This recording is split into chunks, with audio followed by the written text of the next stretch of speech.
Good evening. I'd like to welcome you all to the now call to order meeting of the school board.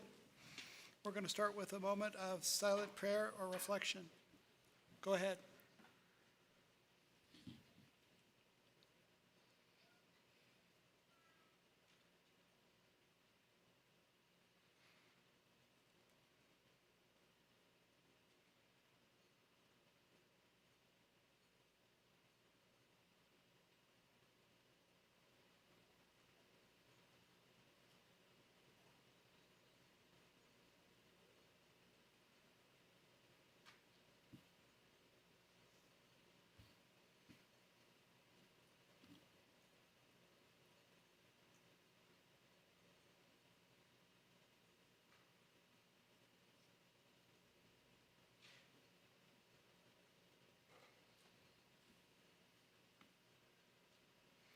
Amen.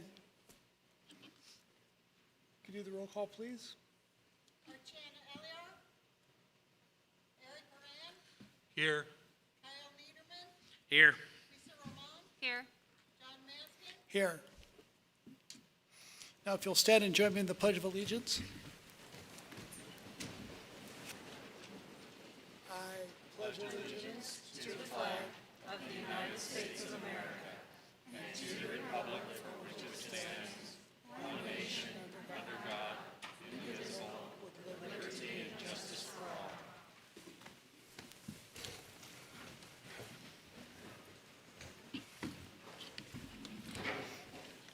Do we need an executive session, or are we good? I think we're good. Do we have any calls to the public? No, we do not. No calls to the public. So that gets us down to recognitions and presentations. Lake Havasu Education Association. Carol Nowakowski is first on our list. Who made it this time? To the airport, So, President Madsen, members of the board, Superintendent Stone, and directors. Well, happy Teacher Appreciation Day. Can you believe it that we are down to the last 3 weeks? Me either. And I'm sure majority of the staff that's in this room can't believe it either. We have made it this far. And being May, normally I'm here to share the results of the legislative session, but we are still in waiting. We are still waiting for sign and die. So we shall wait and stay on watch until the final bills proceed through both the Senate and the House. One piece of legislation that has already gone through is regarding Proposition 301. As most of you know, this has been extended based on last year's legislative session. But this session, they have decided to make some major changes, which is good, but also something we all need to be aware of is that since legislation has passed this, it is now in the legislators' hands. And we'll need to keep watch session after session because it's no longer voter protected. And I will leave you with that because we have so much to celebrate today. So may the 4th be with you. And now it's time for the celebration. Dr. Stone?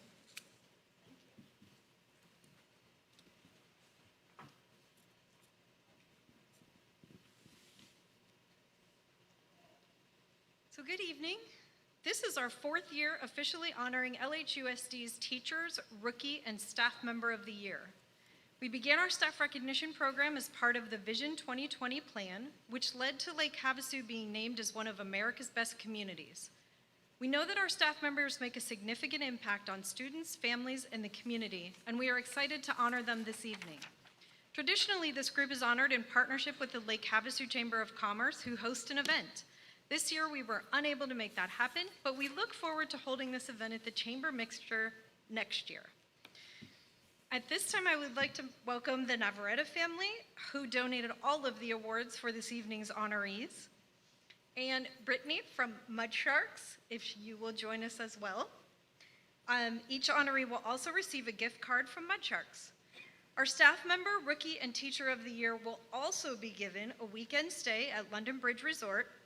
And finally, as is customary, a menu item at Mud Sharks will be named after our Teacher of the Year. We are very thankful for the support from our community partners in making this happen for our very deserving staff. So our first recognition tonight goes to Isla Carvajal.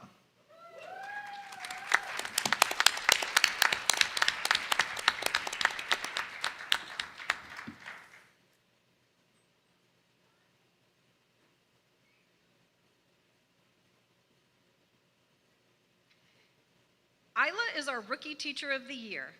Isla has taught preschool at Smoke Tree Developmental Preschool since 2019. Isla is respected by students, parents, and colleagues. She listens to every student's wants and needs. We're gonna have you go right across the front. Don't leave yet. Isla shares best practices with staff and collaborates with other teachers, special education, general education, and kindergarten to give her students the best learning experience she can. Isla loves her students. She is always looking to improve her craft and become a better teacher. Her classroom is full of positivity, and she makes herself available for students in a group as well as one-on-one. Isla has demonstrated leadership in articulation meetings, IEP meetings, and staff meetings. Isla is a great role model and mentor. Our youngest students are so lucky to have such an exceptional teacher. Congratulations.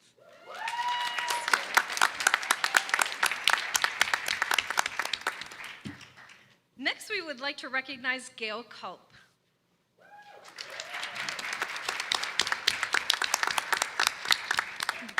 Gail is our Staff Member of the Year and serves as the Substitute Coordinator, working for LHUSD since 2016.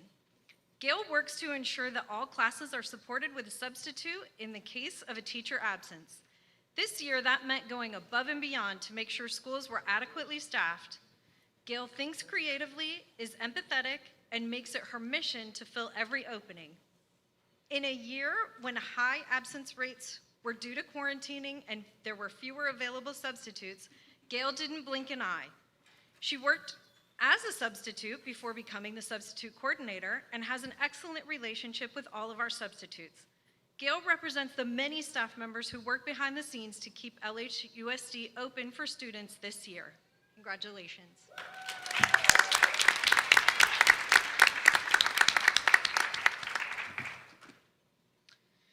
Our next honoree is Jamie Tunaman. She is the Jamaica Teacher of the Year.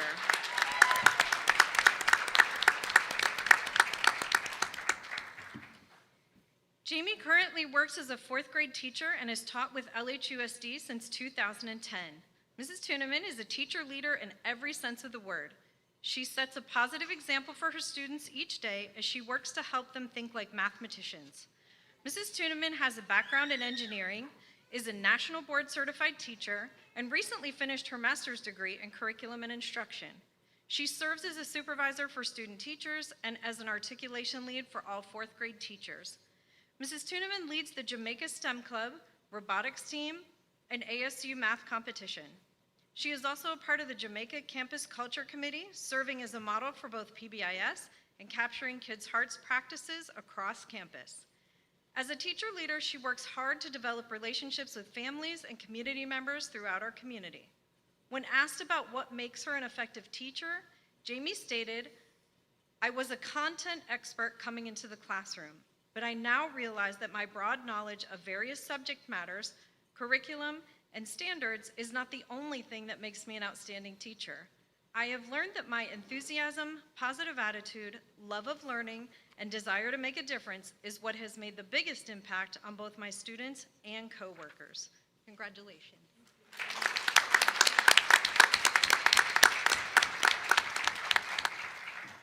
Our next honoree is Kristin Fries, the Nautilus Teacher of the Year.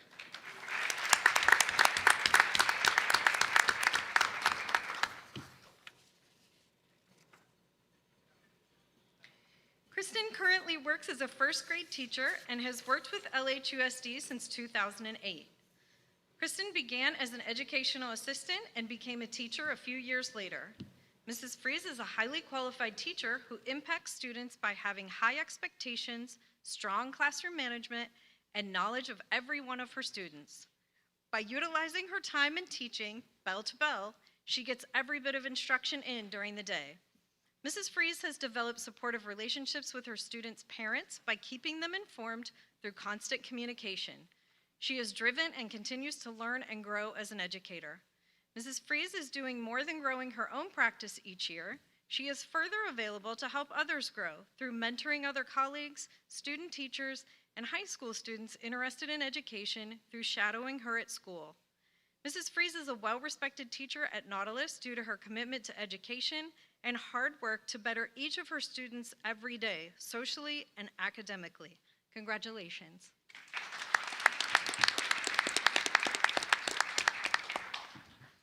Our next honoree is Nicole Brown from Oro Grande Classical Academy.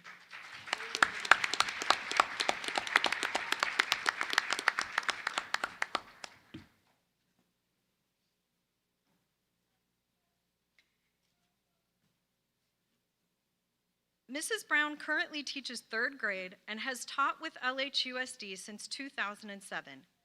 She is skilled at recalling events and specific details of students' lives and experiences in class years after they have left Oro Grande. One of Mrs. Brown's strengths is the ability to communicate effectively, reach out to families, and understand where students are struggling and need further support. Mrs. Brown leads and encourages her fellow educators. This year, Mrs. Brown has taken the role as a Site 301 representative and has challenged herself to be a better teacher through her actions as a professional development lead. Mrs. Brown has worked to understand how to lead Socratic seminars in her own classroom and has taught others how to do the same. Mrs. Brown exemplifies teacher leadership in all forms. She mentors other teachers, leads others as new curriculum is being implemented, and takes the time to get to know all of her students and their families. Mrs. Brown's love of learning is evident and contagious. In her, her students have a role model who continues to learn each day. Congratulations.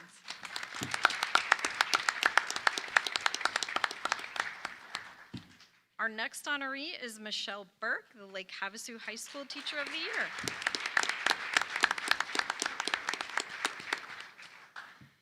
Mrs. Burke currently teaches software and app design and has taught and served as an instructional technologist for LHUSD since 1999.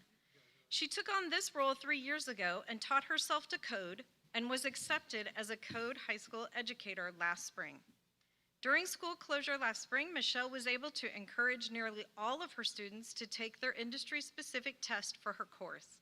Despite the fact that the year ended in such an abrupt manner, almost all of these students passed their coding assessment and earned industry certification. No easy feat. Michelle is known for her attention to detail that allows for her to get the most time needed to accelerate student learning. Her relationships with students are commendable. Michelle takes the time each day to check on each student. She is admired by her colleagues as well. Michelle is tremendously helpful to anyone who needs her support. Mrs. Burke has been a go-to person for many staff members during virtual and remote learning this past year and is enormously appreciated. Congratulations.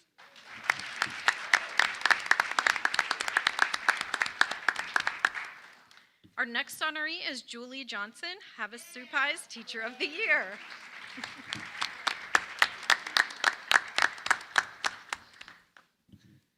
Julie has taught for LHUSD since 1997.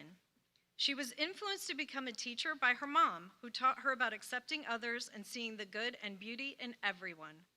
Ms. Johnson starts out each day reminding herself that it is her job to make a difference in students' lives. She does so by connecting with students and helping them become more confident in themselves. Julie has a passion for teaching math and science. Her strong connections with students enable her to engage learners in deep discourse about math and science.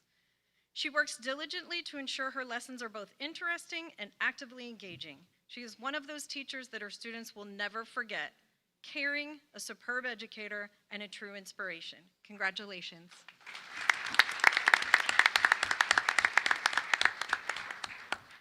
Our next honoree is Dustin Blake, Thunderbolt Teacher of the Year.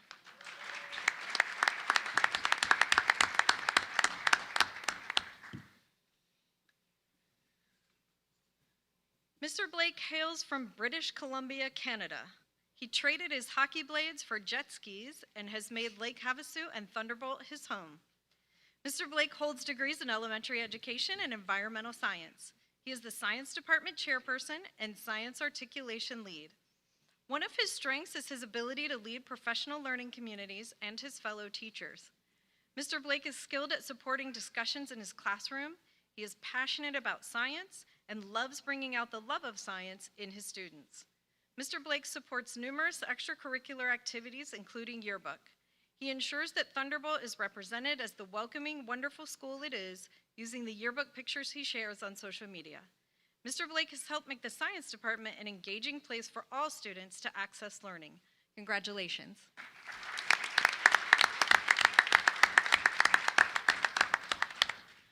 Our next honoree is Patricia Fligg, the Smoke Tree Elementary Teacher of the Year.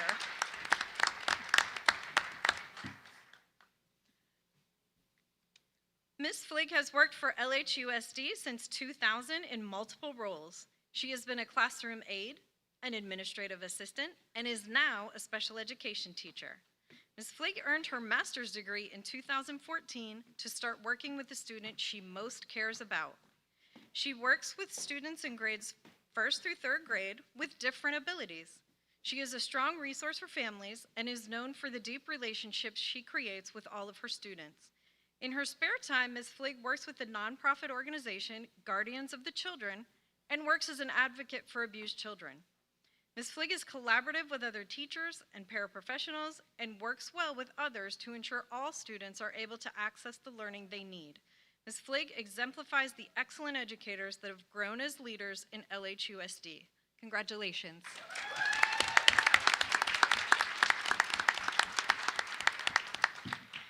And finally, Christina Musselman is the Starline Teacher of the Year.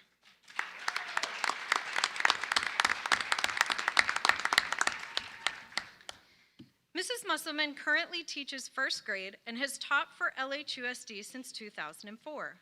She also teaches pre-service teachers at Arizona State University. Mrs. Musselman embodies the idea that teachers are leaders. She has strong communication skills and frequently disseminates information to families who have questions. Mrs. Musselman has an ability to help others around her be better. Some of the activities she leads are 1st grade articulation, phonics training district-wide, and coaching national board candidates. Mrs. Musselman has been a member of the Arizona Teacher Solutions team for the past 2 years. This year, she was instrumental in supporting teachers and students while LHUSD worked through distance learning. She helped design instruction, communication tools, and training for teachers at all sites. Mrs. Musselman understands the importance of highly effective instruction. She is extremely proud of her students this year, who have shown such resilience. She is able to see that they have learned all of the skills and concepts just as her other students have over the years.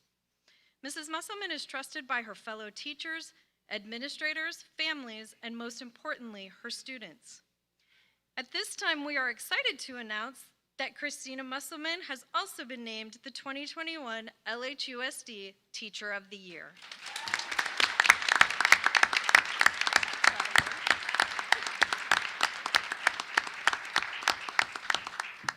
And at this time, we would like to welcome our mayor, Cal Sheehy, who has a proclamation for our Teacher of the Year.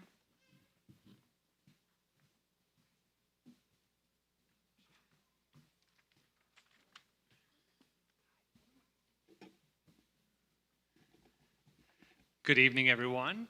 Congratulations to all of the honorees. This is what makes Lake Havasu City such a great place, is great educators like yourselves and many of you in the room and others not here tonight that are educating the youth of Lake Havasu City and making our community better for tomorrow.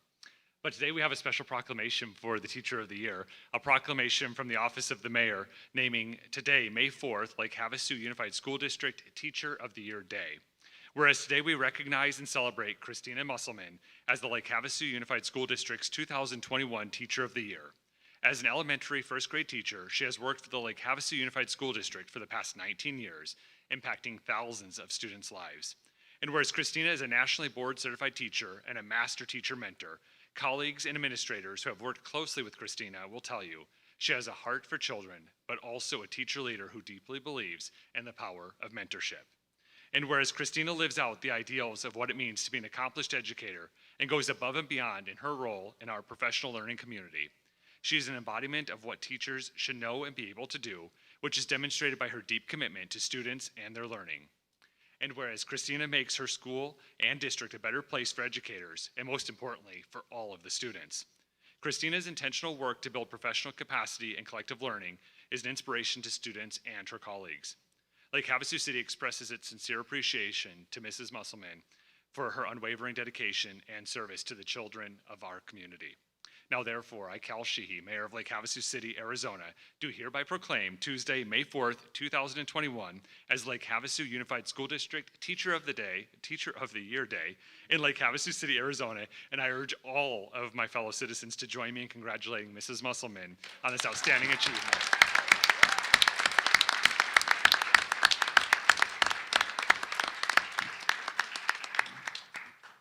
And again, congratulations to all of the honorees.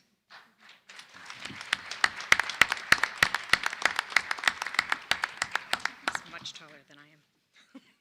It is an honor to work with each of you every day, and I just want to thank you for the work that you do for our students, our families, our parents, all appreciate it so much. And while we can have one Teacher of the Year, and you are so incredibly deserving of it, all of you participate in creating a great environment for our kids, so thank you.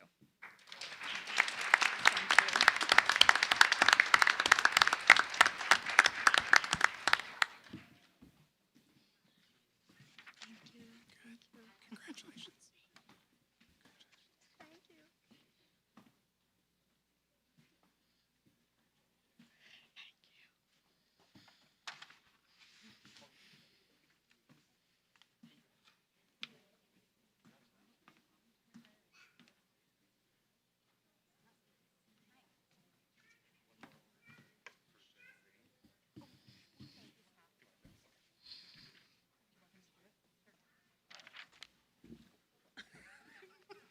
All right, we have one more special gift for Isla, Gail, and Christina. So if you ladies would like to join me this way. So in addition to all of the accolades that you got here, we know you guys are working very, very hard and could use maybe a little bit of a break. And although we wanted to send you somewhere far away, we couldn't do that. But we are going to send you here locally for a staycation. So we have 3 days and 2 nights and a gift certificate to Martina Bay for each of you to use whenever you would like to do it. And I hear summer's coming up and you might have some time on your hands. So this is that for you, Isla. And yes, thank you again.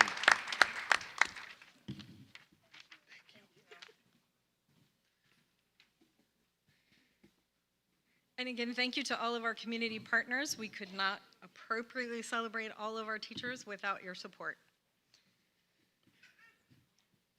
So now we are moving to, those were all the people who are doing amazing jobs in their classroom. And these are still people who are doing amazing jobs in the classroom, but they are looking to retire. So tonight we're going to celebrate all of our retirees. And we are going to start with Michelle Budin from Havasu Elementary.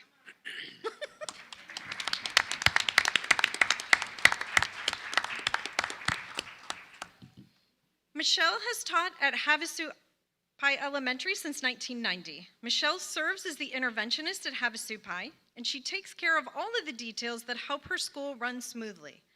In the fall, she worked with tech to ensure all families had computers and understood how to use the programs.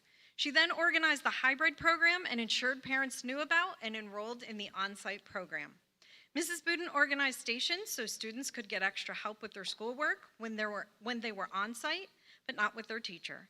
She works long hours to ensure students and staff have the resources they need and are ready for the days ahead. Mrs. Budin also manages family events and is the school photographer. Believe me, if there is something going on, Mrs. Budin is taking pictures. As a fun fact, Michelle is certified to scuba dive. Her favorite was Cozumel, and of course, she has a water camera so she can take pictures wherever she goes. In her retirement, she plans to travel and explore the U.S. and beyond, taking lots of awesome photos as she goes. Those plans will have to wait a little, as we are excited to have Michelle returning to work at Havasu as a PRIO employee.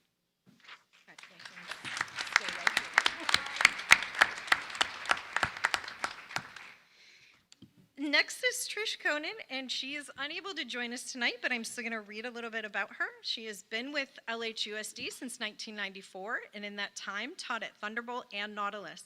Mr. Berger states he could write a book about all the contributions she has made to his school and district over the 27 years that she has been with LHUSD.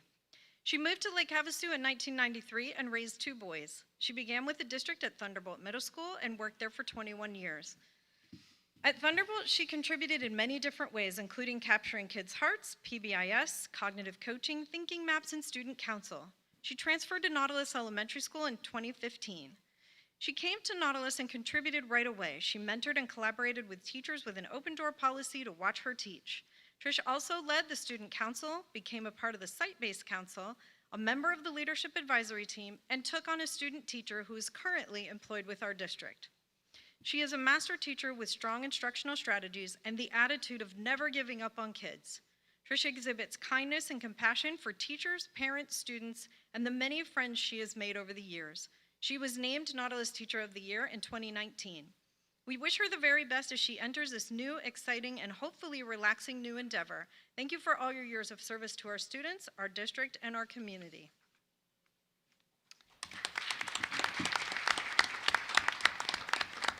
Next, we have Jan Esme.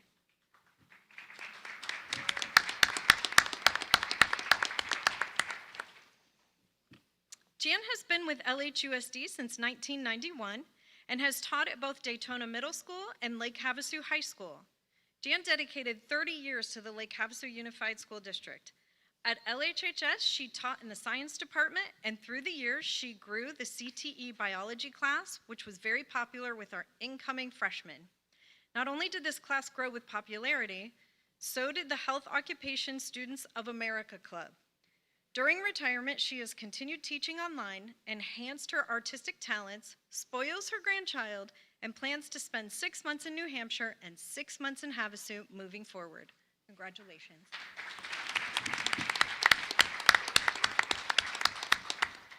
And next we have Luther Smith. Luther may not be here this evening, but he has been with LHUSD since 2001 as a bus driver. Luther drove mainly middle school bus routes. Imagine driving middle school students for 20 years.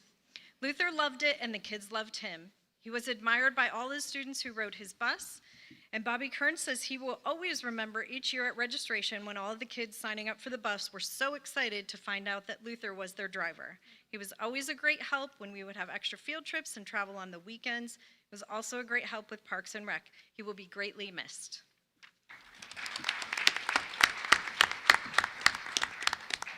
Next we have Kathy Sapalvada.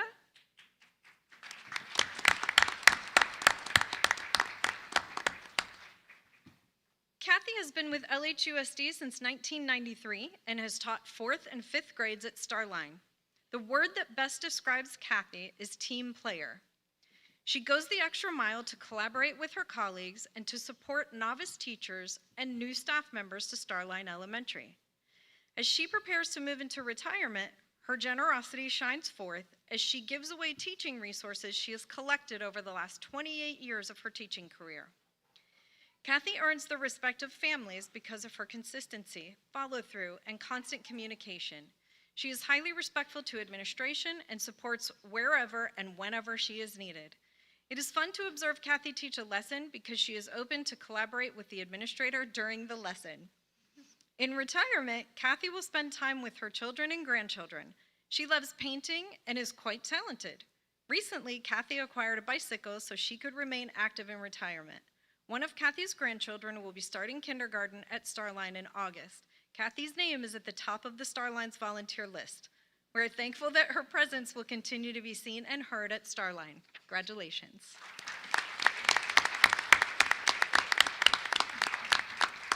Next, we have Ray Anderson.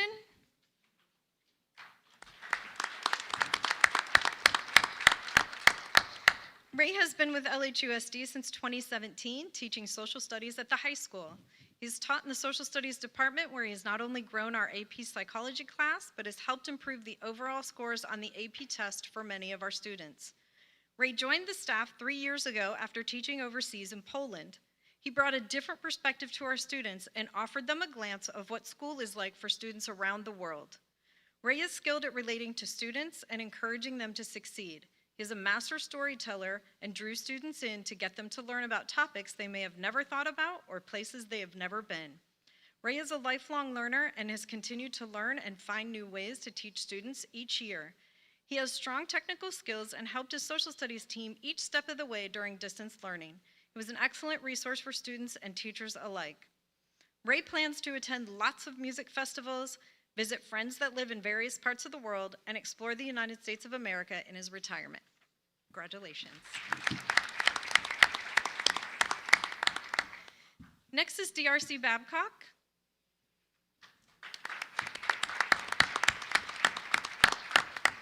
DRC has been with LHUSD since 1999 and has taught at both Daytona and Thunderbolt middle schools.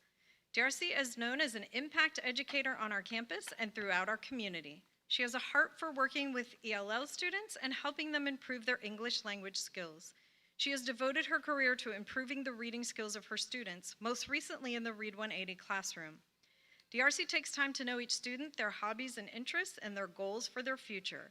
It is not uncommon for her to go the extra mile to inspire her students to strive for more in their lives. This past school year, she was visited by a former student who credited her belief in him as his motivating reason for graduating. This is one example of many that we could share about DRC. Suffice it to say, her years of service have left a tremendous impact on the students she served and those who had the honor to serve alongside of her. We are excited to have Mrs. Babcock return as a PREO teacher next year.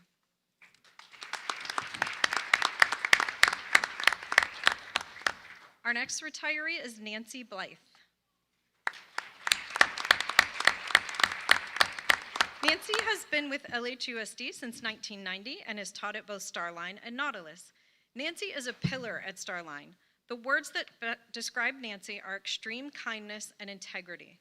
No matter what she is going through, Nancy walks through life with a smile on her face and a grateful heart. She has a passion for teaching children and mentoring novice teachers. Nancy is collaborative with her colleagues and parents. When observing Nancy teach, the observer becomes mesmerized at the detail that goes into every lesson. The observer loses track of time because the lesson is of such high quality and engaging. When Nancy officially retires, she will be relocating to be closer to her daughters, who are the loves of her life. She also enjoys spending time with her grandchildren. Nancy will definitely leave an imprint on our hearts of the staff, students, and parents at Starline. This next school year will be Nancy's last year in her teaching career. She is moving on to PREO and then will close her final chapter at Starline Elementary School.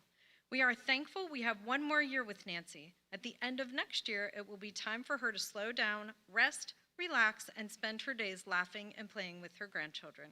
Congratulations.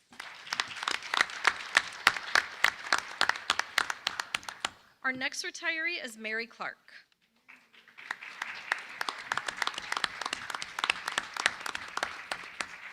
Mary has been with LHUSD since 1995. She's taught at Oro Grande, the district office, and Havasu. Mary graduated from Lake Havasu High School in 1980 and married her high school sweetheart.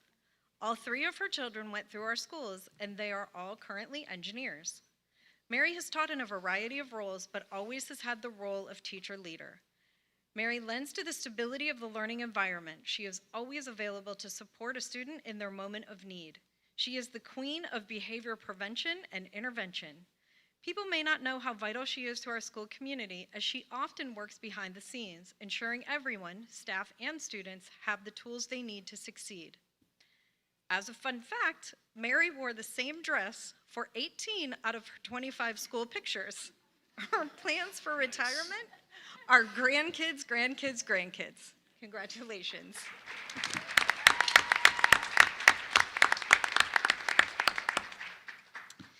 Next is Susan Clark. Susan has been with LHUSD since 2015 as an administrative assistant for the Department of Special Education.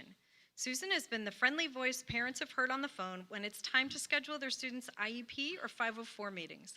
The 2021 school year marked the 6th year that she has been a valued district employee and integral team member of her department. Susan and her husband Doug relocated to Havasu from Illinois in 2015 to enjoy our lovely year-round weather and plan for their retirement. While Susan will miss the camaraderie of her coworkers, she plans to do more quilting and explore other hobbies in her leisure. She and Doug are looking forward to spending more time on the road on their Harley, exploring the back roads of Wisconsin and Iowa to see more of our country. They also plan to spend more time visiting their children and 6 grandchildren in Iowa. Congratulations. Our next retiree is Laura Denney.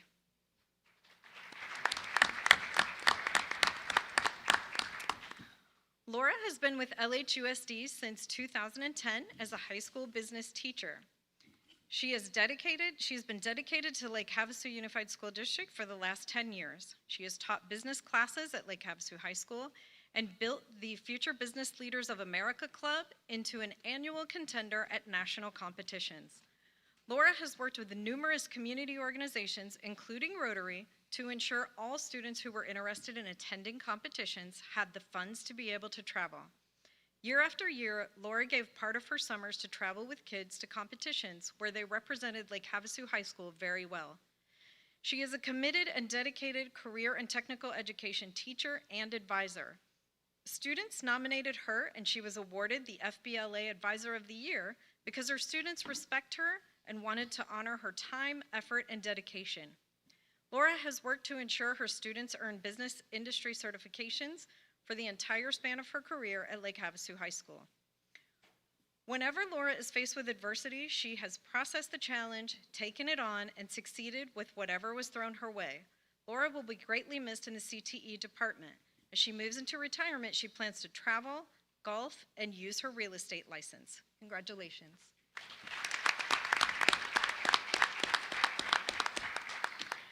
Our next retiree is Leanne Grogan. Leanne has been with LHUSD since August 2011, teaching at both Starline and Oro Grande. Last school year, Leanne officially retired, but at the last moment, when one of the hired teachers was not able to come to Lake Havasu, Leanne was contacted to see if she would come back to fill the open 4th grade position. Even though she had retired, her heartstrings remained strongly connected to children and teaching. At the last minute, she loaded up her teaching materials, moved back into Starline Elementary, and supported her 4th grade team. This past year, Leanne chose the highly effective teacher evaluation pathway. She provided professional development for the teaching staff in the area of literacy. Leanne did not just come back. She came back full force to support students, staff, and her administrator. In retirement, Leanne will be found spending time with family and friends. In the summer, she also enjoys relaxing in her pool, focusing on health and nutrition, and slowing down her pace a little to enjoy sunny days working on her tan. Congratulations. Our next retiree is Roseanne Hagen.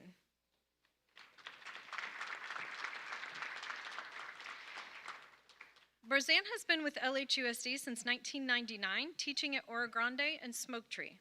Roseanne is one of those teachers whose students will remember their entire life. She is gracious and encouraging, expecting and only accepting your absolute best. Roseanne teaches her students how to reach their full potential academically, socially, and personally. She works closely with students and their families to ensure each child's success. Roseanne strives to support our staff. She is always available to listen, brainstorm, and share techniques. She has an immense toolkit that she more than willingly shares with any and all interested. Roseanne always has the best interest of the Smoke Tree community at heart and truly understands that supporting and encouraging others drives us all forward. She has participated in numerous committees throughout the years. Roseanne has mentored many teachers and continually collaborates with other teachers, including teachers from other district schools. Roseanne has been named LHUSD and Mojave County Teacher of the Year and is recognized for the work she does in the classroom and supporting her colleagues. Roseanne's love and patience for all children and staff shines throughout the entire building. Her work ethic and commitment to lifelong learning is evident, and she will be deeply missed by the Smoke Tree family. Congratulations.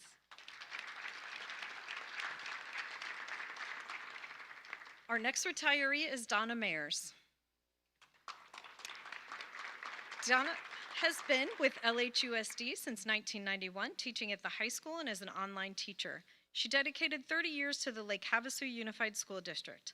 At Lake Havasu High School, she taught in the physical education department and was the department chair. Aside from teaching, Donna coached many sports throughout her career. Donna is appreciated for the role model she has been for so many students.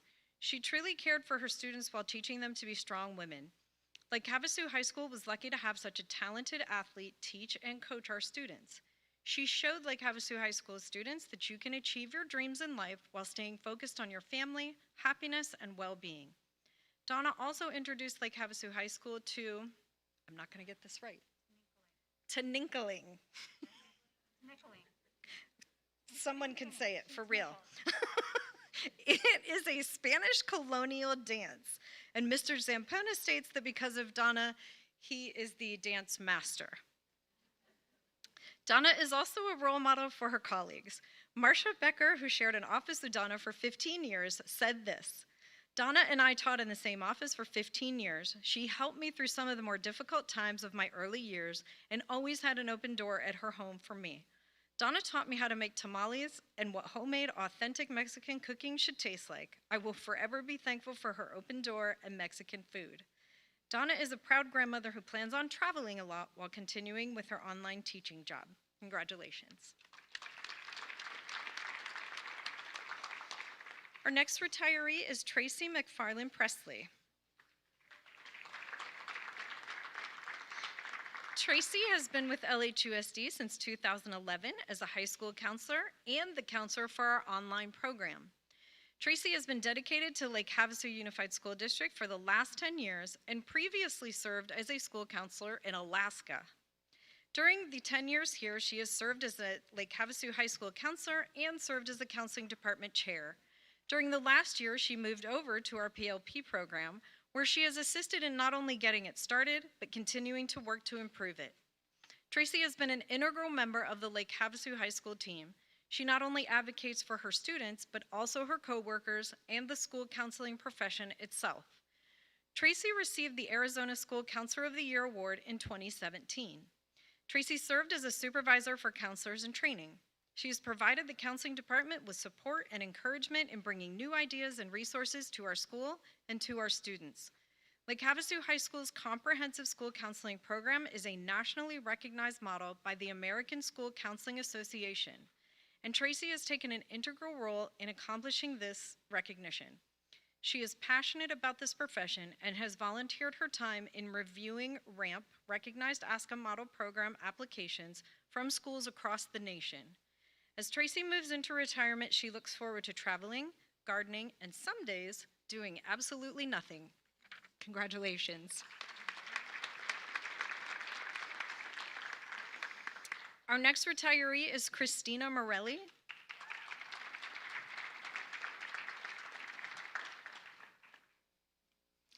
Christina has been with LHUSD since 1999, teaching at Daytona and Jamaica. She is currently a 6th grade teacher at Jamaica. Christina is a national board certified teacher in the area of science, which she accomplished in the 2012-2013 school year. She has truly loved teaching science over the years and engaging her learners. Christina proudly serves as our NEHS advisor, a homework club advisor, and a former STEM club advisor as well. She has been an integral part of our Jamaica leadership team for many years. Christina has been a mentor to students and teachers alike and leaves behind a strong focus on science that will be hard to replace. Christina and her husband have many travel adventures lined up in the amazing years ahead. We wish her happy memories, future cruises, and lots of miles of fun in her retirement. Congratulations. Our next retiree is Bobby Nelson. Bobby has been with LHUSD since 2010, teaching kindergarten at Havasu. Bobby started at Thunderbolt as a substitute covering a maternity leave, then served as a long-term substitute for another teacher through the end of the year. She worked at every site except the high school. In 2013, she was asked on a Friday if she would take a kindergarten position starting Monday. She has served as a kindergarten teacher at Havasu ever since. In 2020, Bobby was named the Teacher of the Year for Havasu. Fun fact, Bobby moved here for retirement and thought she would sub here and there. It didn't quite end up that way 11 years later. Her plans in retirement include spending a lot of time with her grandsons and enjoying her new pool. Congratulations. Our next retiree is Daniel Cole. Daniel has been with LHUSD since 2010 as a bus driver. He was our Nautilus elementary bus driver, and he always had such a creative way with all of the kids and did such an awesome job.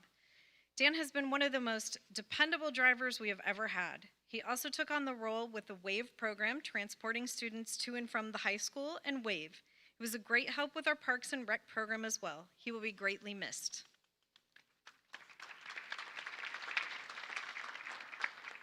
Our next retiree is Valerie Rose Johnson.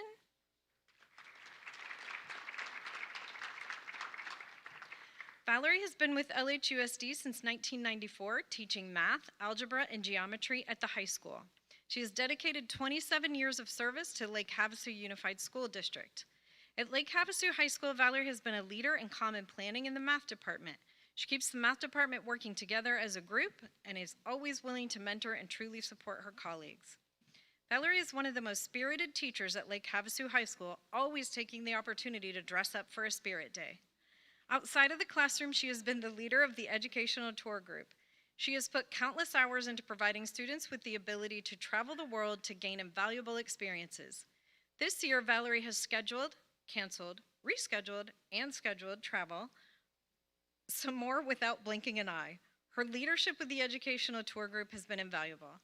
Mr. Olson shared this about Valerie. It is easy to prove that Valerie made a major impact on the geometry department. Though she is retiring, we are thankful she will be returning to Lake Havasu High School next year to teach math. Congratulations. Our next retiree is Julie Standol. Julie has been with LHUSD since 2003, teaching at Jamaica. She has worked for LHUSD for 17 years. She has taught 3rd, 4th, and 5th grade levels at Jamaica Elementary over the years and has put her heart into every minute with her students. She serves as one of our Kindness Club leaders, helping students create opportunities to spread kindness and leadership throughout the culture of our school. She has worked hard with her teams to support her students over the years, and she will always be known for her own kindness and compassion toward others at Jamaica. She is an important part of the team in Jamaica, and she will truly be missed. We wish her every happiness in her future endeavors and wonderful adventures ahead. Congratulations. Our next retiree is Molly Hooks. Molly has been with LHUSD since 2016 and has shared her knowledge of engineering, science, and technology with the students of Oro Grande Classical Academy as the computer lab manager. Molly is highly visible at all of Oro Grande functions, from book fairs to STEM presentations to being front and center for kindergarten and 1st grade student arrivals.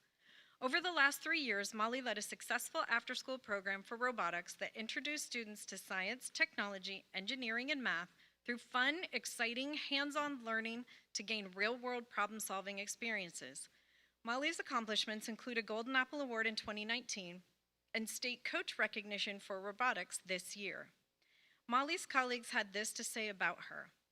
Molly is always willing to lend a helping hand to staff and students alike. I cannot count how many times Molly has come to my rescue to help me resolve a computer issue.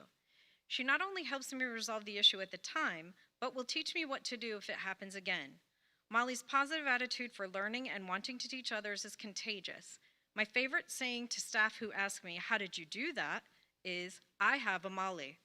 Our campus is not going to be the same without her. I am not sure what the end of the 6th grade CD download will look like from this day forward. Each year as we finalize the 6th grade promotion, up to the last minute most years, it takes all hands on deck to pull it off. Molly has both hands and feet running full force to help make this happen, from dubbing CDs to setting up the video and sound system to manning the refreshment table. Molly Hooks has been such a supporter of STEM at our school. She has been a source of STEM-spiration for me, helping me on my journey in STEM, including venturing into basic robotics and 3D printing. I always knew I could count on Molly to support all science events in so many ways. It is a privilege to know Molly both in a school setting and personally. Congratulations.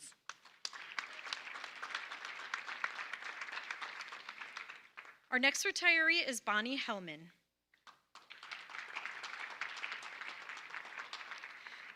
Bonnie has taught in LHUSD at Jamaica since 2003. She has been an integral part of our early learning community for several years and has brought many strengths to our district and Jamaica team. We will miss her dearly, as she will always be a part of our Jamaica family. She and her husband Ivan will no doubt look forward to many adventures to come in her retirement. We wish her good health and many happy memories. Bonnie's colleagues had this to share. When I think of Bonnie, the first thing that comes to mind is the word dedication. She has devoted herself to first grade and supporting every single one of her learners. In doing this, she has been able to find the potential in any student and work with them in order to help them build skills that ensured their readiness for second grade. I've always been impressed with her ability to creatively solve problems that support student learning and develop consistent routines that allow students to flourish. She has impacted endless students, and the extent of her dedication is felt throughout the district. The memory I will hold on to the longest when I reflect on Bonnie's incredible impact is the dance routine we created that made us YouTube famous. Such dedication to impact student learning and, of course, having fun. Congratulations. And our final retiree this evening is Corey Triassic.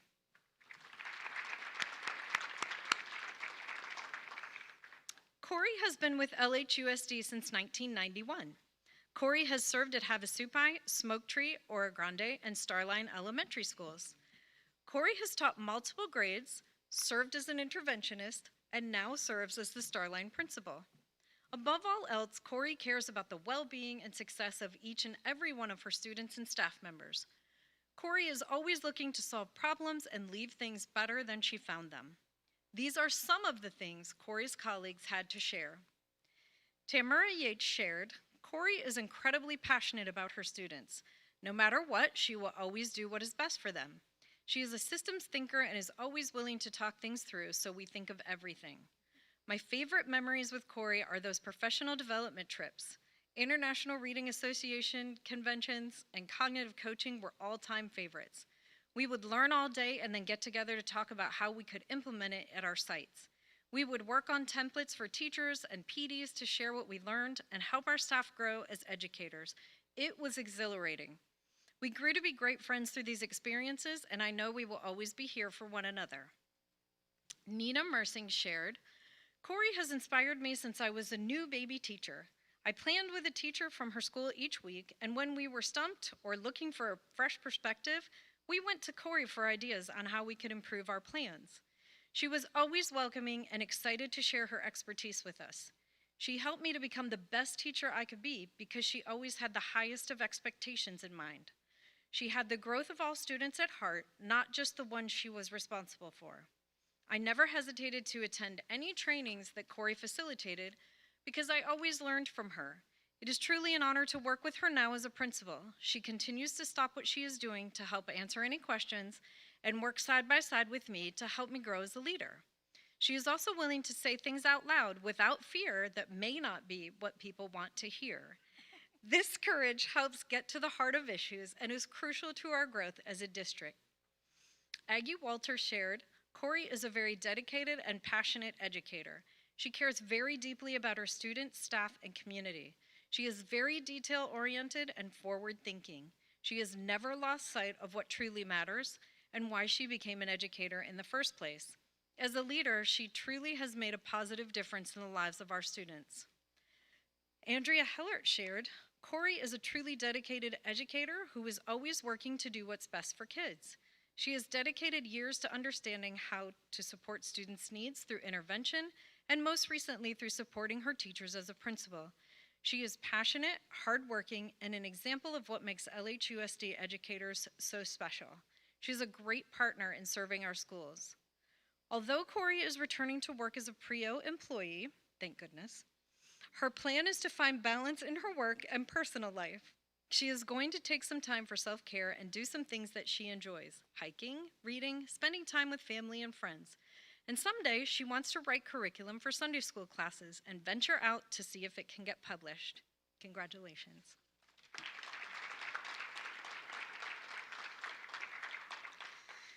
So this example up here in front of you is what LHUSD is all about. This is a lot of history standing up here and a lot of amazing support for our students, our teachers, and we just want to thank them as they move on into retirement or come back in PRIO. Thank you.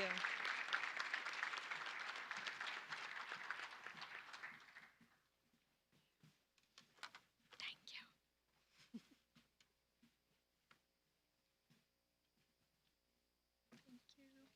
you. To see you in person.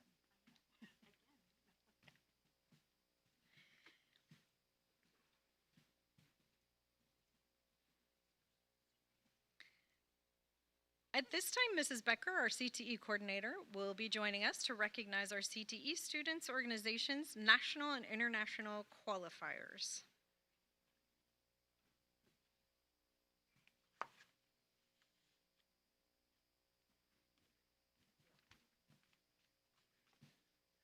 Good evening, Mr. President, members of the board. Thank you for allowing us to have some space to celebrate these amazing advisors and students in their international and national CTSO, Career and Technical Student Organization events. So first I would like to recognize Skills USA Advisor, Mr. Sam Brendes. Please come up here with your team.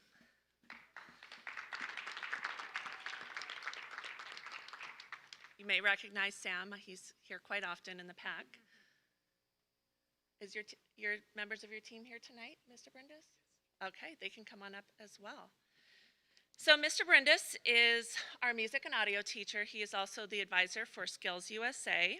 And this year he mentored 2 of our students to the nationals competition. These 2 students competed as a team in a state competition called Digital Cinema Production. They had to create a short film. The prompt was a thriller type movie. They were judged on their cinematography skills, including quality of footage, film editing techniques, audio editing techniques, including quality of voiceover, sound effects, music selection, and relevance to the theme. They received a gold medal, first place, under the leadership of Mr. Brendes. So we have Mr. Jacob Magdaleno. You can wave if you want. And Logan Rodriguez. Thank you. Okay. Next, I would like to recognize HOSA, Health Occupation Students of America Advisor, Ms. Julie Zimmetal and her team. Come on up. Come on up, girls. Ms. Zimmetal is our brand new HOSA advisor. She came in mid-year, so we are so thankful that she stepped in and really stepped up for her students this year. Ms. Zimmetal has been busy making sure students are provided multiple opportunities to participate in community service events. She has her students highlighting the health needs of our community. To get to the state competition this year, or to get through the state competition this year, students took a virtual online test that qualified them to attend the International HOSA event. And in 3rd place, Havana Carnahan. Did I say right? Okay, good, I practiced. She was 3rd in health and lifestyle, and she had 1st place in her behavioral health test. And then we have Lindsay Cardenas, and she earned 1st place in medical terminology. Thank you. Next, I would like to recognize FBLA, Future Business Leaders of America, Advisor Ms. Laura Denney and her students.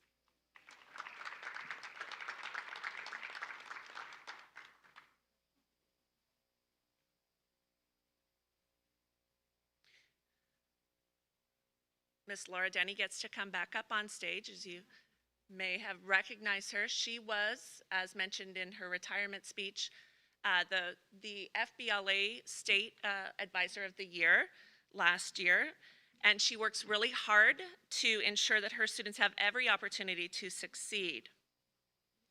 So this year, to qualify for nationals, each student first took an objective test.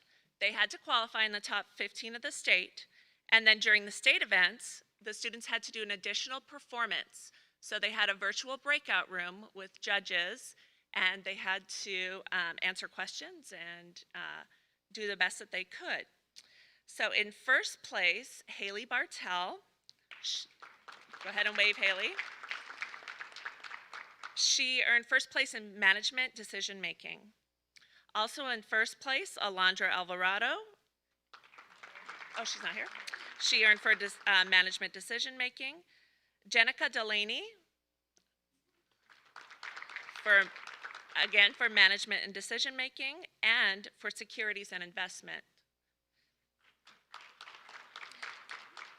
Ms. Denney also had two other students that I'm going to mention. I don't think that they're here, but Ariana McCready earned second place for business plan and business plan, and Danny Allen for business calculations. So congratulations. International Thespian Society, Mr. Fallis. Have I seen him tonight? Okay. So our final group was International Thespian Society. Mr. Fallis teaches our stagecraft, and they've had kind of a tough year like the rest of us, you know, having a performance class and not being able to have an audience to perform in. Mr. Fallis was able to guide his student performers to success on many levels. He had students record performances and had his stagecraft group come in and edit the technical aspects of those. And this further opportunity for his students to compete at the international level, our students had to send in a video submission that was judged, and he had two students that are qualified for internationals this summer. Miss Bryn Weldy, is she here? No? Okay. She earned Superior, which is the highest, in musical solo and monologue, and Gracie Beaumont, and she also earned Superior for musical solo. So once again, like I said, this is obviously for everybody, hasn't been a normal year, but I'm so appreciative of the advisors and the students for really persevering and giving the students the sense of normalcy of competition and going out and meeting and being around other members that are like-minded and really moving their programs forward. So thank you so much. Appreciate that. Good job. Congratulations, everyone. Okay, thank you. Okay, congratulations. Did you take a picture?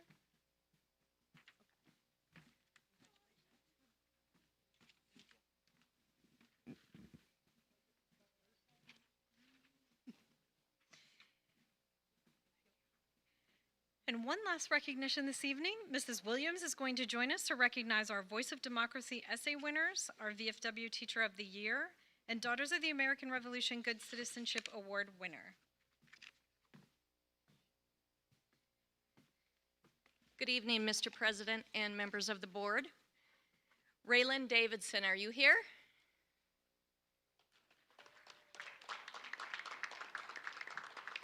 Raylan Davidson, a Lake Havasu High School student, was this year's winner of the Daughters of the American Revolution Good Citizen Award. She not only had to write an essay on a given topic of American heritage, she also had to prove that she exemplifies good citizen qualities. Congratulations, Raylan. Victoria DeRue, are you here?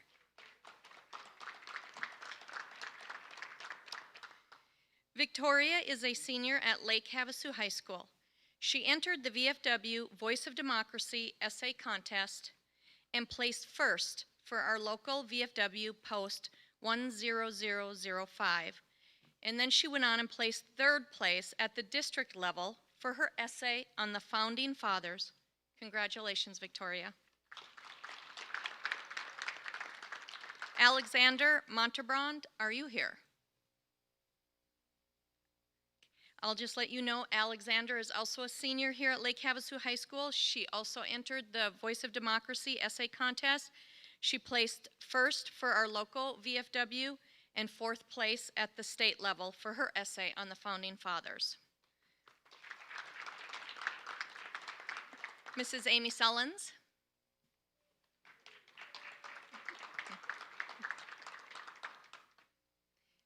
Mrs. Amy Sullins is a Lake Havasu High School English teacher.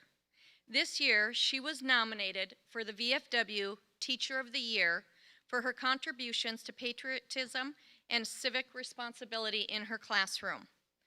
Amy placed first at our local level here in Lake Havasu City. She then went on and placed first for the district level, and she has just been awarded the Arizona State VFW Teacher of the Year.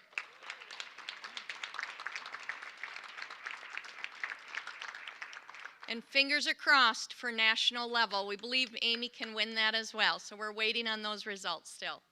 I always think it's exciting when our community comes forward to honor any of our staff or any of our students. So I want to thank the VFW and the Daughters of American Revolution. And thank you, students, and Amy. Thank you. And that includes all of our recognitions for this evening. That gets back to our meeting, what we normally do for business. We're on item number 4 now on our schedule. I will take a motion on number 4. I move that we approve the consent agenda as presented. I'll second. Any discussion? Kyle Niederman, Yes. Lisa Roman, Yes. Eric Moran, Yes. John Maston, Yes. And because number 5 has nothing on it, that's the old business. We only have new business, so we'll go right to Mrs. Stone. Thank you, Mr. President, members of the board. It is recommended the governing board approve the 2021-2022 student handbooks for elementary, Thunderbolt Middle, Lake Havasu High School, and the Lake Havasu High School Athletic Student Handbook. A copy of the handbooks, along with the changes for the 21-22 school year, was provided electronically to the governing board prior to the May 4th board meeting. As you know, most of the changes were simply name changes of governing board members, of titles, of new counselors, new office staff. The only real substantive changes at the elementary level, they added the delineation of 5 to 9 unexcused absences and or tardies would impact the citizenship grade and make that an N. 10 or more unexcused absences would, or tardies would make that a U. For dress code information, they did delineate. There are certain items of dress that can be worn for spirit days, especially at our elementary schools. They do have like pajama days sometimes. They also added for the food service program that they discourage or strongly discourage students from bringing energy drinks, soda, and full-size bags of snacks or candy to school, and also shared some information about our parent information app and where they can download that. At the middle school level, it was really mostly changing, as I talked about, the websites, the titles of things, working through their clubs, working through educational tour club travel to include science, changing cell phone to device, because as we know, there are many more electronic devices than just cell phones. And at the high school, the only substantive change, there were really 2. One was about the dance regulations, so they changed detention hours from 6 to 4 in prohibiting dance attendance. In dress code violations, blankets are not to be used as outerwear. And then as unacceptable dress, items confiscated in the office or by a teacher will not be returned until the end of the student's school day. Some examples, but not limited to, hats, skateboards, inappropriate jewelry or clothing, and these items can be picked up between 2:30 and 3:30 in the office. The administration reserves the right to make the final decision in regard to appropriate and inappropriate dress, as well as to what is considered distracting to the learning environment. And finally, in the athletic handbook, the changes were, in addition to concussion certification, parents and new athletes will be required to take an opioid test, learning about the dangers of opioids, and provide a certificate that they have done that. And also sharing that now for training rules regulations, that suspension timelines from a sport include state championship competition. Do I have a motion on that? I move we accept the handbooks as presented. I second. I just want to make a little bit of a comment. Just for anybody out there listening, Dr. Stone did say that these are online. We are very open district, so if you have any concerns, make sure you look at it. We just want to be transparent about everything we can.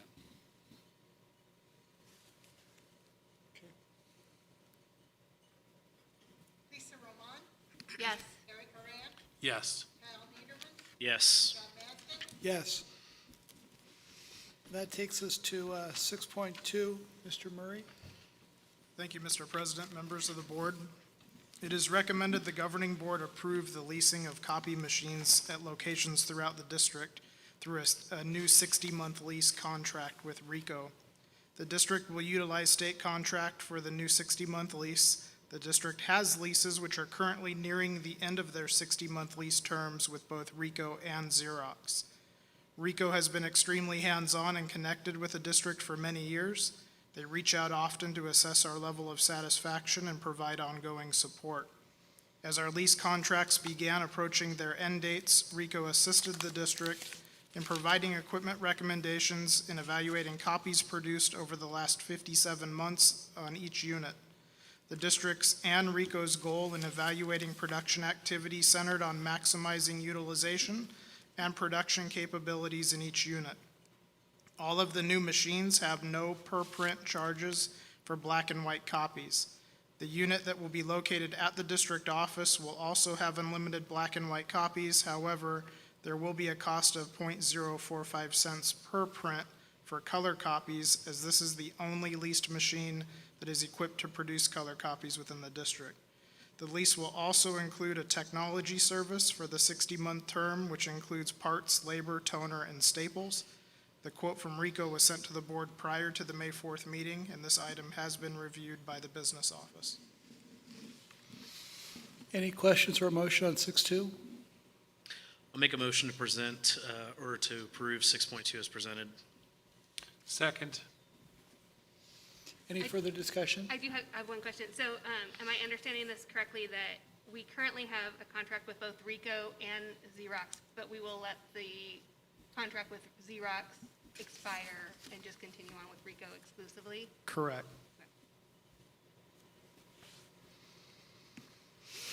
Any further questions?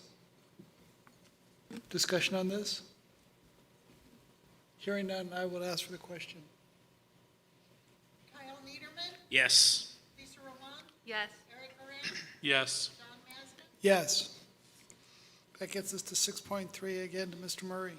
Thank you, Mr. President, members of the board.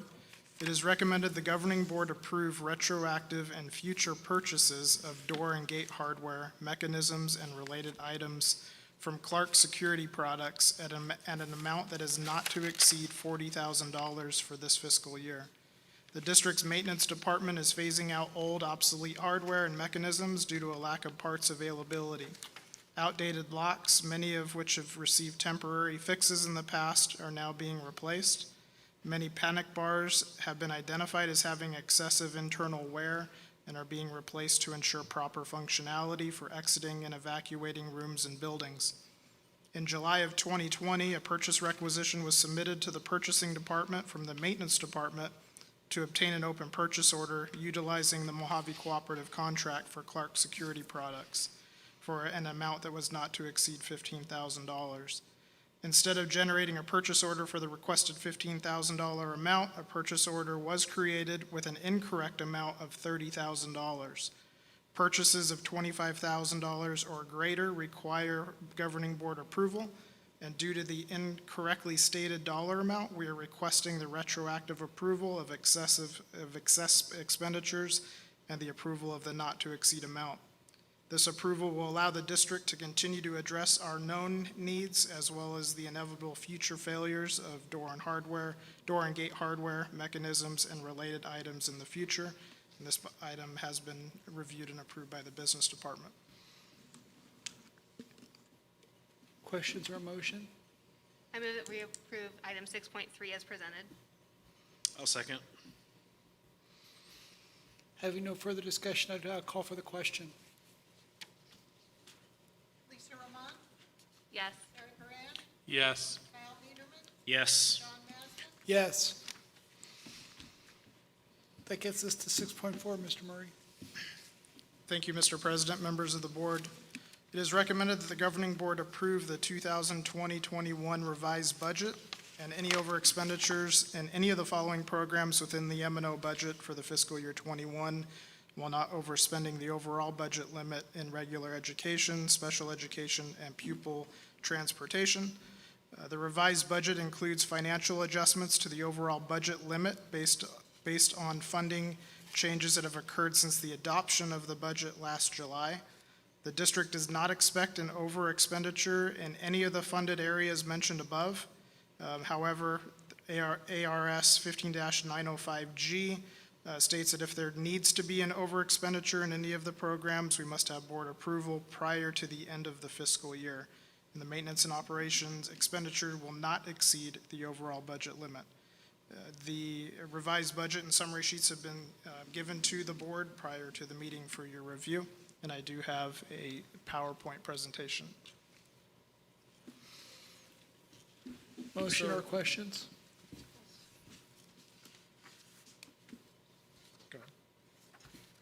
Go ahead. Motion or questions? Is there a presentation? I'm going to present. He's going to, still presenting.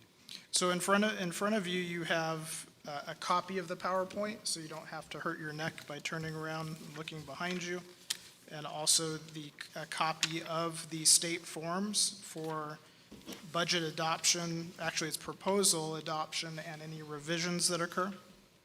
The forms will be submitted to the state, and they will also be available on the website once these are uploaded to the state. So I'm going to have to kind of make sure I'm on the right slide as I go through it.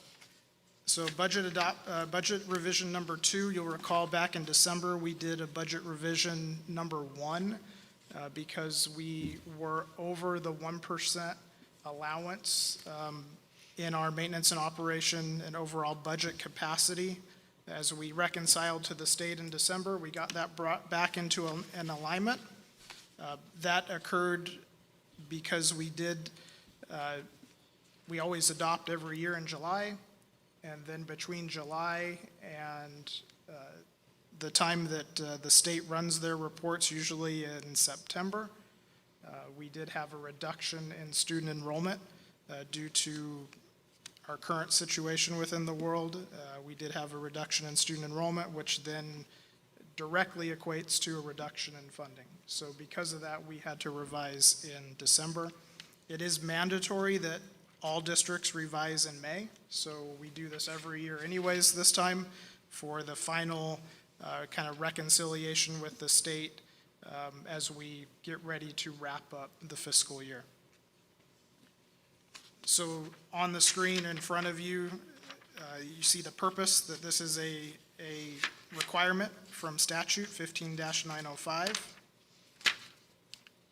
The revised budget presentation will talk about reports, average daily membership, and that is the budget revision number 2, and financial transparency right at the end.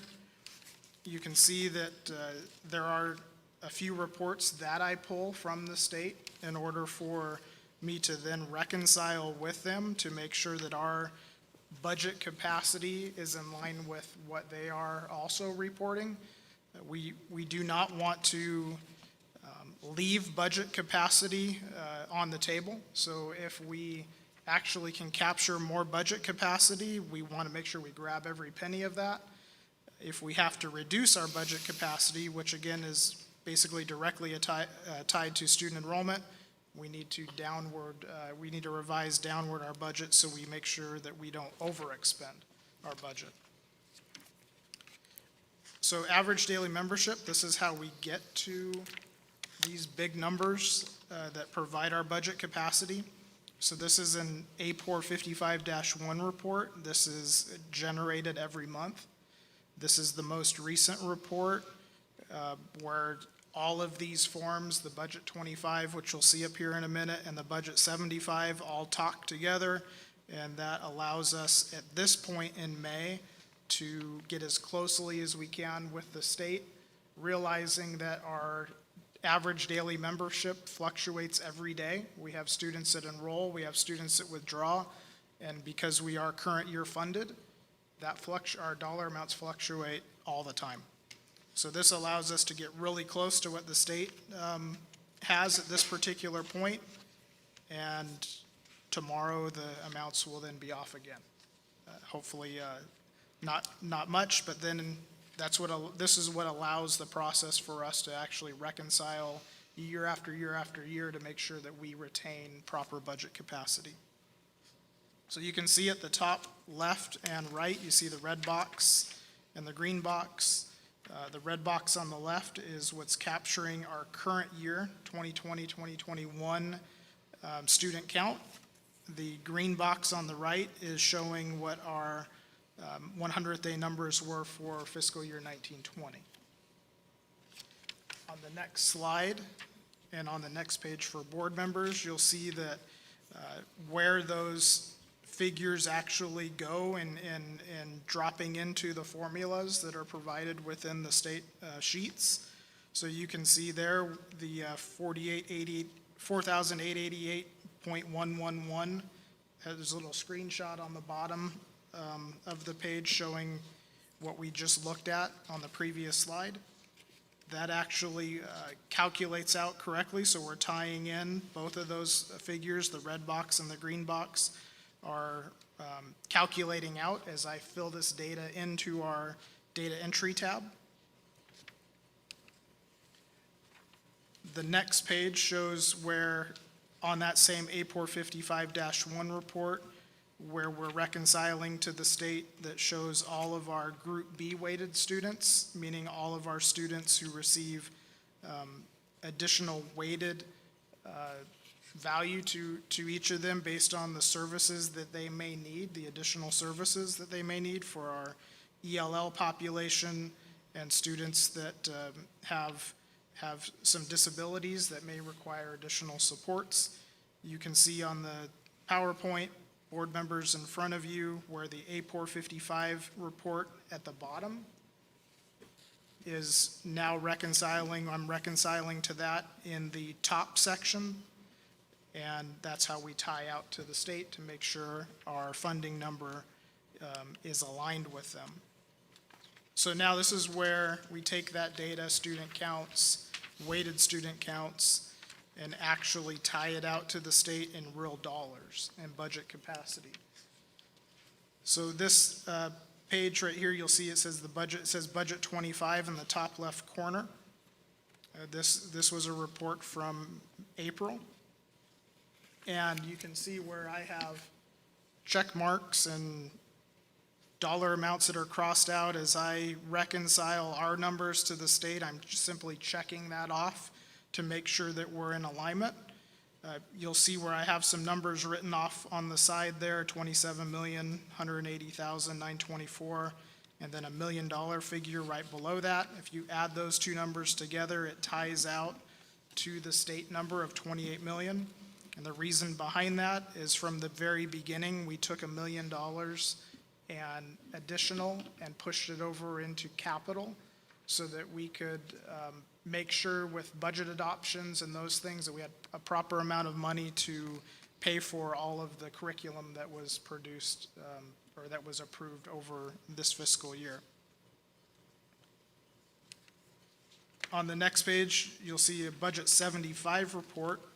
This report actually takes last year's information, it's finalized, and it's now in a report form that I can reconcile and capture anything that was remaining, anything left over from last fiscal year, and capture it and make sure we get that for this fiscal year.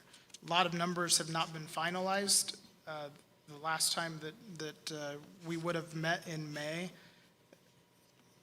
the fiscal year was still well underway. We still had basically 6 weeks to 8 weeks of full operation of the district, where we still were receiving revenues and we were also expending money. So this allows us to kind of capture everything that occurred and finalized in this fiscal year. So this produces final expenditures. You'll see that checkbox or that check mark towards the top middle of the page. that says total M&O expenses from the AFR. The AFR isn't presented till October. So you can see that the budget cycle is just, it goes into fiscal years and well into fiscal years before any numbers are really finalized. This is something that would really require anyone who's interested to really sit down and actually allow me to pull files. I know the board's been through this. Most of you have been through this many times. But for somebody that's new, I try to provide as many visuals as possible, but even the visuals just don't tell the whole picture. So I try to explain this in easiest of terms as possible, but school finance is pretty complicated. It's a state budget, and there's a lot of moving parts. So on the next page, this is page 7 of the actual form, the actual form that goes to the state. And what this does is, based on everything that we saw in the previous slides, this brings the dollar figures into alignment. You can see down at the very bottom in red that is our budget capacity in the maintenance and operations budget. So you can see that $27,180,000 that was 2 slides ago, where I talked about how you have the $27 million number and the $1 million breakout. You can see that right here on this sheet, where you have 27 million under column A and 1 million under column B. So that's where you can see the separation at that point, going from a worksheet, or a report, I should say, to a fillable budget worksheet. That page 7 also captures our override money, our carry forward money, and it generates our actual budget capacity at the bottom of the page. That's what we can spend to. Anything over that, we have an issue with the state, meaning that they'll then reduce us the next fiscal year. And thankfully, we've never gone that route. We've always been under our budget capacity. The next page on the PowerPoint, this is actually page 1 of the state form. You can see the $39 million number on that bottom right-hand corner. That ties out to what I just pointed out on the page before. That number at the very bottom, which is page 7 on the state budget form. These are reconciling. It's exactly what we need to see. The next PowerPoint slide is the Budget 25 report for capital. So what we just talked about was M&O. This is the Budget 25 for capital. You can see the check marks there, a couple lines that are figures crossed out. I have that $1 million figure, which clearly we just saw on the state form. You can see at the bottom I hand wrote $5,610,952. That is our budget capacity for capital. As we go to the next PowerPoint slide, this happens to be page 8 of the state form, the top section of page 8. You can see that $5,610,952 amount is right there on that form. From looking at the report, looking at our budget revision, we're reconciled with the state. We're in alignment with them. Second, or just near the end of the PowerPoint here, you can see the statement. If you look down at the very bottom paragraph, this is an opportunity for us to capture budget capacity or reduce it to make sure that we're in alignment with the state. This has to be submitted to the state by mid-May. Obviously, we're here May 4th, so we are ahead of schedule, which is how I like it. I want to make sure that we're not waiting till the last minute. And then, and again, to just point out financial transparency, all of these forms are located or will be located in the next few days on our website. You can see here on the PowerPoint exactly where to click. You'll find your way to financial documents, and this is the May 4th meeting. You'll see budget revision number 2, and that's where you could see all of the state forms. The state forms are also available on the Arizona Department of Ed's website under the Lake Havasu Unified School District, and there, for that matter, you can look at any school district and look at their financials as well. So that's the presentation of the revised budget. Any questions that anyone may have? I just want to say thank you. I'm kind of a numbers geek, so I appreciate the details, especially being a new board member. A lot of process to learn, and I appreciate the time stepping us through it, and appreciate you having it out there for the public as well. I move that we approve item 6.4. Second. Any further discussion? Then I'll call the question. Eric Haran, Yes. Lisa Roman, Yes. Kyle Niederman, Yes. John Masden, Absolutely, yes.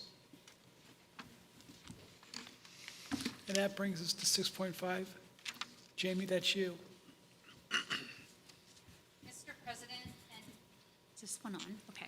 Mr. President and Governing Board, it is recommended that the Governing Board approve the agreement for Thou's Fingerprint in order to purchase a fingerprint scanning machine for LHUSD.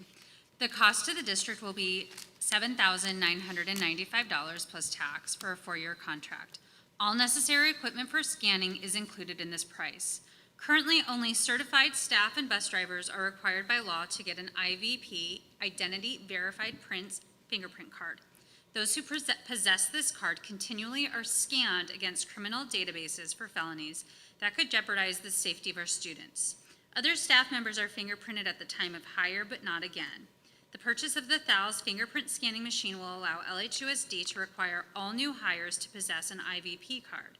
Employees will pay for the fingerprint card as they currently do. An IVP card costs $67 and is renewed every 5 years. We will begin by fingerprinting all new staff and then begin to process existing staff over time.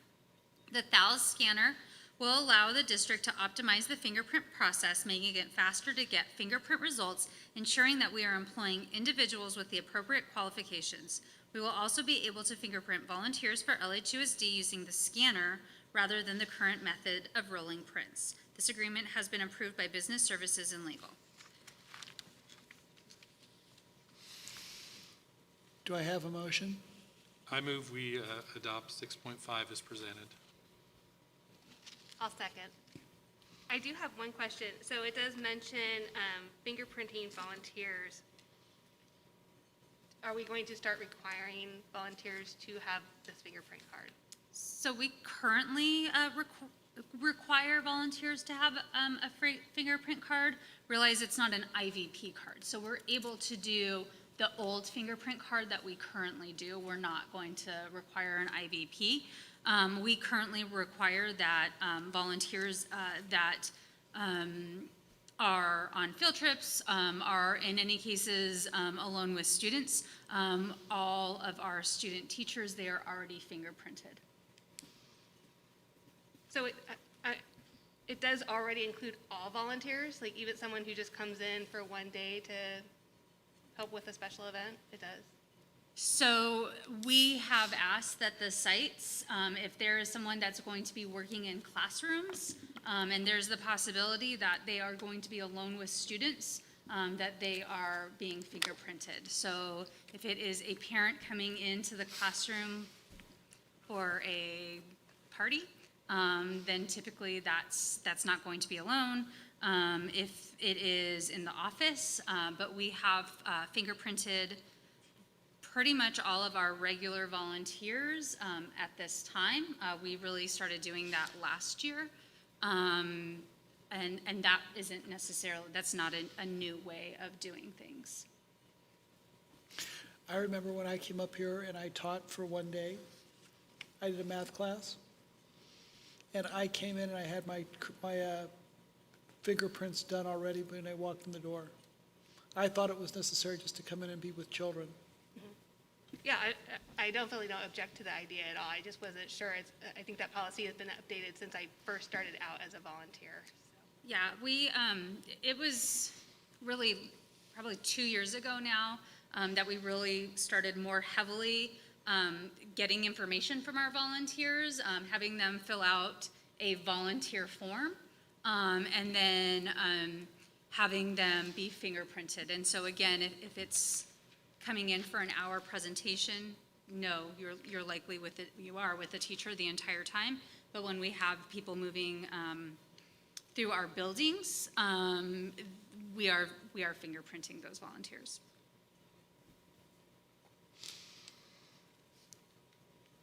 I would move that we approve 6.5 as presented. We already have a motion and a second. We Okay. just need to call the question. If there's no more discussion, then I'll call the question.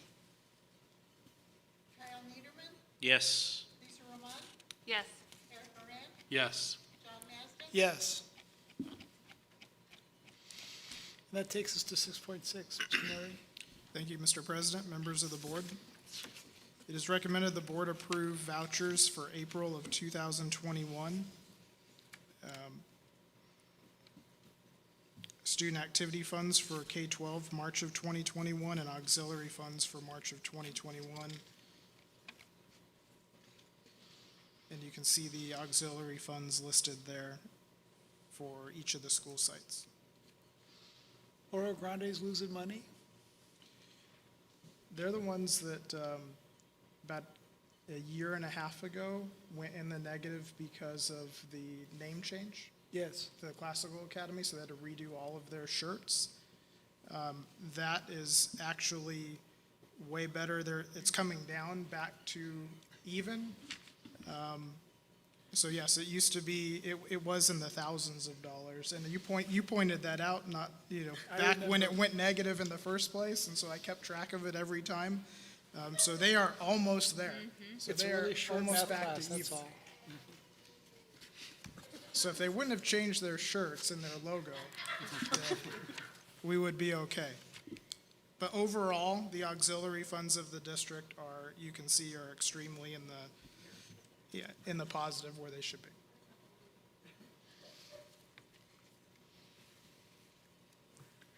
I'd We'll like to make, entertain a motion. I'll make a motion to approve agenda item 6.6 as presented. Second. Any further discussion? Hearing none, I'll call the question. Lisa Roman, Yes. Eric Moran, Yes. Kyle Niederman, Yes. John Masden, Yes. Number 7 is informational. That gives the superintendent, directors, and governing board members the ability to bring up stuff that they're thinking about. I just want to make sure to invite everybody to the Evenings of Excellence next week. You saw we got to honor a lot of teachers and a few students. There are a lot of students getting honored, so next week is the time to come and support them. It'll be a great time. It is exciting, as Mrs. Nowakowski mentioned, that we are at the end of the school year. We made it. I'm so thankful to all of our staff, our families, our students. We are excited to have our Evenings of Excellence as well as graduation. We had prom last weekend, which was very successful. Kids and families very happy, flooding Facebook with really happy pictures, which was a great thing to see. And one other announcement, we are holding a job fair for LHUSD. So if you are interested in teaching for us, that will be May 27th from 1 to 5 p.m. at the district office. Okay, and with that, do we have another call to the public? We have no call to the public, so A is taken care of. Communications. We have another board meeting on Tuesday, June 15th at 6 p.m. right back here.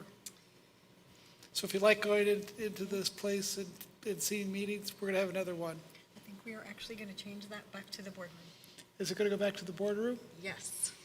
Yay, back to the boardroom.